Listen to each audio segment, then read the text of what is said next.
తెలుగు వారి number 1 choice Telugu matrimony. Visakha drugs కేసులో కొత్త అనుమానాలను తెరపైకి తెచ్చింది వైసీపీ. ఫ్యాబ్రికేటెడ్ ఆధారాలతో స్టూడెంట్ వింగ్ ప్రెసిడెంట్ కొండారెడ్డిని అరెస్ట్ చేశారని ఆరోపించింది.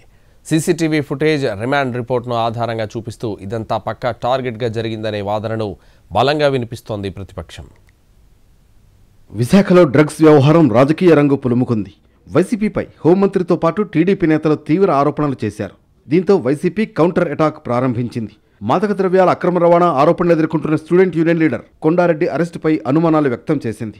అరెస్టుకు సంబంధించి పోలీసులు ప్రకటించడానికి కొన్ని గంటల ముందే టీడీపీ సోషల్ మీడియాలో ఈ విషయం ప్రత్యక్షం అవ్వడం, ఉదయం కొండారెడ్డిని అరెస్ట్ చేస్తే సాయంత్రమనే రికార్డులో పొందుపరచడం, ఇవన్నీ పన్నాగం ప్రకారం జరిగిన పనిగా వైసీపీ ఆరోపిస్తోంది. CC footage, battery scooter tracking ఆధారంగా వైసీపీ లేవనెత్తిన ప్రశ్నలు ఈ కేసులో కీలకంగా కనిపిస్తున్నాయి. వైసీపీ దగ్గర ఉన్న సమాచారం ఆధారంగా ఈ నెల 2వ తేదీ ఉదయం 7:10 కొండారెడ్డిని జైభేరి జంక్షన్ దగ్గర టాస్క్ ఫోర్స్ పోలీసులుగా భావిస్తున్న 14 మంది బైక్ల మీద వచ్చి అడ్డగించారు. కొండారెడ్డిని, అతడి ఈవీ వాహనాన్ని తరలించారు. ఇక్కడి నుంచే తమ అనుమానం మొదలైందంటోంది వైసీపీ. పోలీసుల వర్షన్ ప్రకారం కొండారెడ్డిని అదుపులోకి తీసుకున్నట్లు భావిస్తున్న ప్రాంతానికి 10 కిలోమీటర్ల దూరంలోని రైల్వే న్యూ కాలనీ ఏరియాలో కొండారెడ్డితో పాటు మరో 2 అరెస్ట్ చేసి డ్రగ్స్ స్వాధీనం చేసుకున్నట్లు ప్రకటించారు. తాజాగా వైసీపీ, టీడీపీ మధ్య ఈ విషయంలో మాటల యుద్ధం నడుస్తోంది. డ్రగ్స్ మాఫియాను జగన్ ఎంకరేజ్ చేస్తున్నారని ఆరోపించారు హోంమంత్రి అనిత.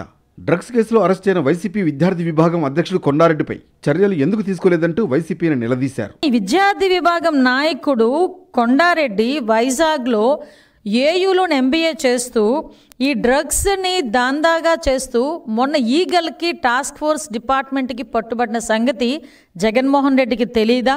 కనీసం ఈ రోజు వరకు కొండారెడ్డి అన్న వ్యక్తి మీద నువ్వు ఎందుకు కనీసం దాని మీద చర్యలు తీసుకోలేదు?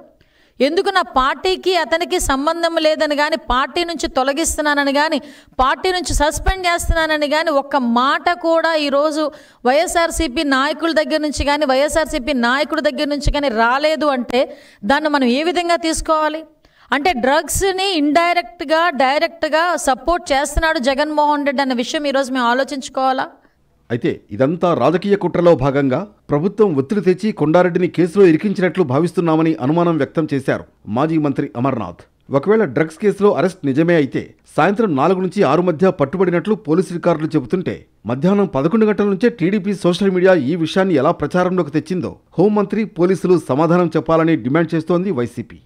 కొండారెడ్డిని కలిసినప్పుడు చాలా క్లియర్గా అబ్బాయి చెప్పేది ఏంటంటే, మీరు ఏ టెస్ట్ పెట్టినా, మీరు ఏ లై డిటెక్టర్ టెస్ట్ పెడతారో లేకపోతే ఇంకో టెస్ట్ పెడతారో, ఏది పెట్టినా సరే నేను సిద్ధంగా ఉన్నాను, నేను ఏ తప్పు చేయలేదు అనేటువంటిది ఆ యువకుడు చెప్తా ఉన్నాడు.